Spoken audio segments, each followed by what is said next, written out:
தொகுதி சட்டமன்ற வாக்காளர் பெருமக்களே, நடைபெற இருக்கக்கூடிய சட்டமன்ற பொது தேர்தலிலே திராவிட முன்னேற்ற கழகத்தின் தலைமையிலான மதசார்பற்ற முற்போக்கு கூட்டணியின் ஆர்கே நகர் தொகுதி வேட்பாளர் மதிப்பிற்குரிய சகோதரர் மண்ணின் மைந்தர் ஜே வினேஸ்வர் அவர்களை ஆதரித்து இன்றைய தினம் மனிதநேய மக்கள் கட்சியின் சார்பில் உங்களை நாடி உங்கள் இல்லங்களை தேடி உதயசூரியன் சின்னத்திலே வாக்குகளை சேகரிப்பதற்காக நாங்கள் வந்திருக்கிறோம். அன்பிற்கும் பெருமதிப்பிற்கும் உரிய வாக்காளர் பெருமக்களே, பகுதிவாழ் மக்களே, நாம் சேகரிக்கக்கூடிய இந்த வாக்கு என்பது உதயசூரியனுக்கு என்று இருந்தாலும் நீங்கள் செலுத்தக்கூடிய இந்த ஒரு வாக்கும் தமிழ்நாட்டினுடைய தன்மானம் தலையெழுத்தை தீர்மானிக்கக்கூடிய வாக்காக இருக்கு அப்படின்றத நம்ம உணர்ந்துக்கணும். இன்றைய தினம் நம்மளோட இந்த பிரச்சாரத்துல திராவிட முன்னேற்ற கழகம் அனிபாபாய் செய்த பணிகளை நம்ம நிறைய பட்டியல் போட்டு சொல்ல முடியும். குறிப்பாக நம்ம மக்களுக்கு இந்த பகுதியில ஐக்கிய பஞ்சாயத்து சபைன்னு சொல்லி அவருடைய தலைமையில ஒரு சபையை உருவாக்கி வருவாய்த்துறையை கடந்த 2.5 வருஷமா அணுகி இங்க இருக்கக்கூடிய மக்களுக்கு பட்டா வாங்கி கொடுத்த மிகப்பெரிய முயற்சி செய்ததுல அவருடைய பங்களிப்பு ரொம்ப அதிகம். அதே நேரத்தில் இந்த வட்டத்தினுடைய செயலாளர் இருக்கக்கூடிய அண்ணன் கதிரேசன் அவர்களும் சரி, அவருடைய துணைவியார் நம்முடைய மாமன்ற உறுப்பினர் அன்பு சகோதரி தேவி கதிரேசன் ஆனாலும் சரி, நம்முடைய இந்த வார்டுல பல பணிகளை செய்து நமக்கான பல்வேறு சலுகைகளை இங்கே ஏற்படுத்தி கொடுத்திருக்கிறார், பல்வேறு வசதிகளை ஏற்படுத்தி கொடுத்திருக்கிறார். அன்பான சகோதரிகளே, சகோதரிகளே, திராவிட முன்னேற்ற கழகம் 2021 ஆட்சிக்கு வந்தது. இன்றைக்கு 2026 5 ஆண்டுகள் கடந்திருக்கு. ஒரு வருடமும் கணக்கில் அடங்காத பல சாதனைகளை நம்ம சொல்ல முடியும்.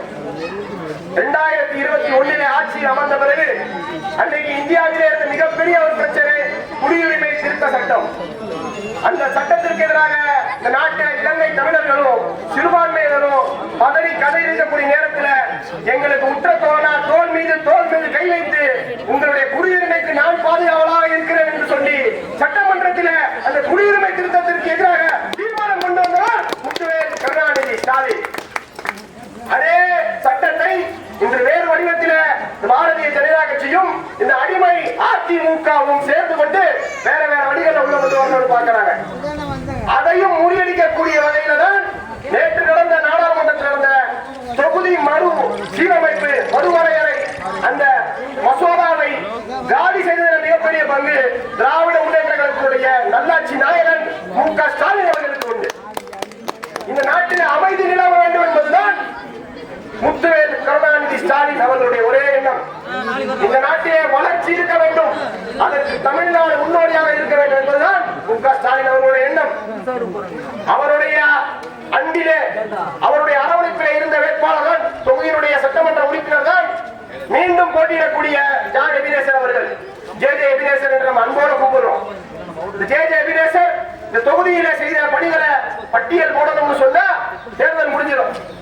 கண்ணுக்கு நம்ம பார்க்கிறோம், சாலை வசதி சீர்படுத்தப்பட்டிருக்கு, விளையாட்டு மைதானம் உருவாக்கப்பட்டிருக்கு, குடிநீர் தேவை பூர்த்தி செய்யப்பட்டிருக்கு. என்ன செய்யல? மிகப்பெரிய ஒரு பேருந்து பணிமனை தொடங்கப்பட்டிருக்கு. கொருக்குப்பேட்டையுடைய குடிநீர் தேவை பூர்த்தி செய்யப்பட்டிருக்கு. நேதாஜி நகருடைய குடிநீர் தேவை பூர்த்தி செய்யப்பட்டிருக்கு. கொழும்பையில் குப்பை மேட்டில் பயோமைனிங் மூலமா குப்பைகள் அகற்றக்கூடிய பணிகள் மேற்கொள்ளப்பட்டிருக்கு. எல்லா தொழில்நுட்பங்கள் சார்ந்தது, டெக்னாலஜிக்கல் அமைச்சு எல்லாமே எடுக்கப்பட்டிருக்கிறது.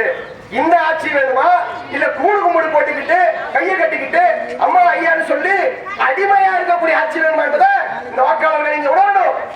நீங்கள் செலுத்தக்கூடிய வாக்கு என்பது தமிழ்நாட்டின் தன்மானம் சார்ந்தது என்பதை புரியணும்.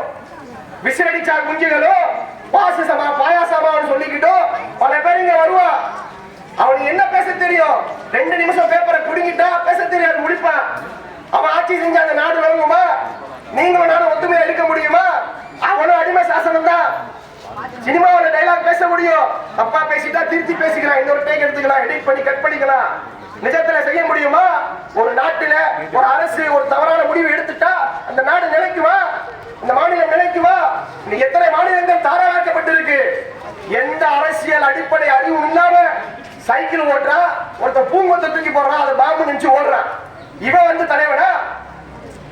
எதற்கும் தயங்காமல் ஆட்சியில இரண்டாவது தமிழ்நாட்டினுடைய கொள்கை, தமிழ்நாட்டுடைய தன்மானம் தான் முதன்மையானது சொல்லி ஸ்டாலின் அவர்கள் நிற்கிறாரு. அவருக்கு பின்னால் அணிவகுக்கணும்.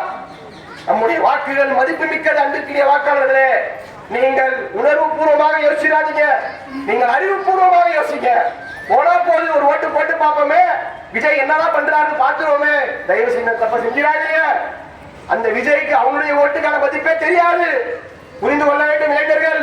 நீங்கள் விசிலை பார்த்து விசில் ஊதுறதுக்கு நல்லா இருக்குன்னு சொல்லி போய் ஓட்டு அமைக்கிட்டீங்க வச்சுக்கீங்க, அடுத்த 5 வருஷத்துக்கு நம்ம நாடு அதல பாராட்டுக்கு போகும். அன்பிற்கினிய வாக்காளர் பெருமக்களே, தாய்மார்களே, சகோதர சகோதரிகளே, நான் சொல்லக்கூடிய பட்டியல் இன்னும் நீளமா பேச முடியும். இஸ்லாமியர்களுக்கு, கிறிஸ்தவர்களுக்கு, தலித்துகளுக்கு, பட்டதாரிகளுக்கு, மாணவர்களுக்கு, முதியோர்களுக்கு, பெண்களுக்கு, யாருக்கு இந்த ஆட்சியில நல்லது நடக்கல? யாராவது எனக்கு ஒரே ஒரு பலன் கூட இந்த நாட்டில் இந்த தமிழ்நாடு அரசாங்கம் நடக்கலன்னு சொல்லி ஏதாவது ஒரு மக்கள் சொல்ல முடியுமா? ஒரு முதியோர் சொல்ல முடியுமா? ஒரு மாற்றுத்திறனாளி சொல்ல முடியுமா? ஒரு பார்வையற்றவர் சொல்ல முடியுமா? ஒரு விளையாட்டு வீரர் சொல்ல முடியுமா? ஒரு பெண் சொல்ல முடியுமா? ஒரு மகளிர் சொல்ல முடியுமா? யாருமே எதுவுமே எனக்கு செய்யலன்னு சொல்ல முடியாது. எல்லா விதத்திலும் இங்க மக்களுக்கான வசதி வாய்ப்பு 5 ஆண்டுகள் ஏற்படுத்தப்பட்டிருக்கு. காலை உணவு திட்டம், வயிறார சாப்பிடுறாங்க பிள்ளைங்க. அடுத்து 2.0 8வது வரைக்கும் காலை உணவு திட்டம் யார் தருவா? பாக்குற கனடாவுடைய பிரதமர் வந்து பாக்குறாரு, என் நாட்டுல நடைமுறைப்படுத்துறேன்னு சொல்றாரு. தெலுங்கானாவுடைய முதல்வர் வராரு, என்னுடைய மாநிலத்தில் நடைமுறைப்படுத்துறேன்னு சொல்றாரு. பஞ்சாபுடைய முதல்வர் வராரு, என்னுடைய மாநிலத்தில் நடைமுறைப்படுத்துறேன்னு சொல்றாரு. டெல்லியுடைய முதல்வர் வராரு, என்னுடைய மாநிலத்தில் நடைமுறைப்படுத்துறேன்னு சொல்றாரு. தமிழ்நாடு முன்மாதிரியான ஒரு மாநிலம். இப்படி இருக்கும் ஆட்சி. இந்த ஆட்சி நிலைக்கணும். இந்த ஆட்சி அடுத்த 5 ஆண்டுகளுக்கு நிலைக்கணும். மீண்டும் முத்துவேல் கருணாநிதி ஸ்டாலின் தான் ஆட்சி அமைக்க வேண்டும்.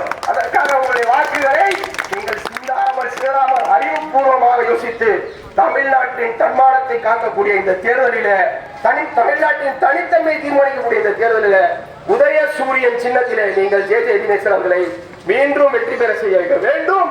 இந்த தொகுதிக்கு சால பொருத்தமான ஒரு வேட்பாளர், ஒரு சட்டமன்ற உறுப்பினர் என்று சொன்னால் அது ஜே தினேசன் அவர்கள் மட்டும்தான். எந்த நேரத்திலும் அணுகக்கூடியவர், எல்லா நேரத்திலும் ஓடி வரக்கூடியவர், கூப்பிட்ட கொள்ளுக்கு வந்து நிற்கக்கூடியவர், மக்களோடு சகஜமாக பழகக்கூடியவர். ஏதோ கூப்பிட்டா நாளைக்கு வர 20 ரூபாய் நோட்டை கொடுத்து ஓடிட்டு போயிடுறேன், முதலமைச்சரா உட்கார்ந்துக்கிட்டு இங்க ஏதோ ஒண்ணு அந்த மாதிரி இந்த மாதிரி திட்டங்களா செயல்படுத்துகின்ற மாதிரியான சட்டமன்ற உறுப்பினர் கிடையாது. இங்க இருக்கக்கூடிய பெரும்பான்மையான மக்களிடத்துல சட்டமன்ற உறுப்பினருடைய தொலைபேசி எண் இருக்கு. எப்பவுமே நம்ம பேச முடியும். அப்படிப்பட்டவர் தான் மீண்டும் இங்க வர வேண்டும். ஒரே ஒரு விஷயத்தை சொல்லி முடிச்சிடுறேன். இங்க கொஞ்ச நாளைக்கு முன்னால ஒரு பிரைவேட் தமிழ் ஒரு நியூஸ் சேனல் ஒரு விவாதம் நடத்தது வேட்பாளர்களை வச்சு.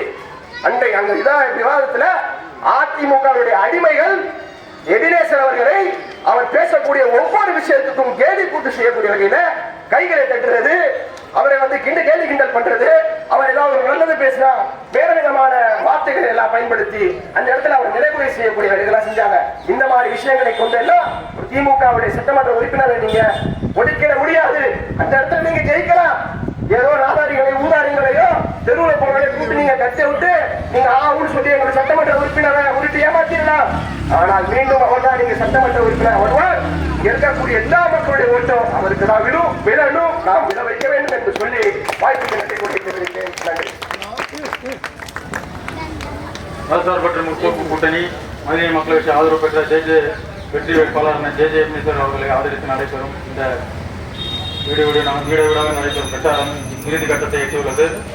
இந்நிகழ்வுக்கு வருகை தந்து சிறப்பித்த மாநில அமைப்பு செயலாளர் புதுமடம் அலிபாய் அவர்களையும், மாவட்ட தலைவர் ராயபுரம் அலிபாய் அவர்களையும், மாவட்ட செயலாளர் அப்துல் ரசாக் அவர்களையும் மற்றும் 39வது வார்டு மாமன்ற உறுப்பினர் திருமதி தேவி கதிரேசன் அவர்களையும், பகுதி அவைத்தலைவர் அலிபாபாய் அவர்களையும், 39வது வார்டை சேர்ந்த திமுக செயலாளர் கதிரேசன் அண்ணன் அவர்களையும், ஏனைய பகுதி நிர்வாகிகள், மாவட்ட நிர்வாகிகள், மாநில நிர்வாகிகள் அனைவரிலும் நமது மனித மக்கள் கட்சி ஆர்கேனர் பகுதி சார்பாக நன்றிகளை தெரிவித்துக்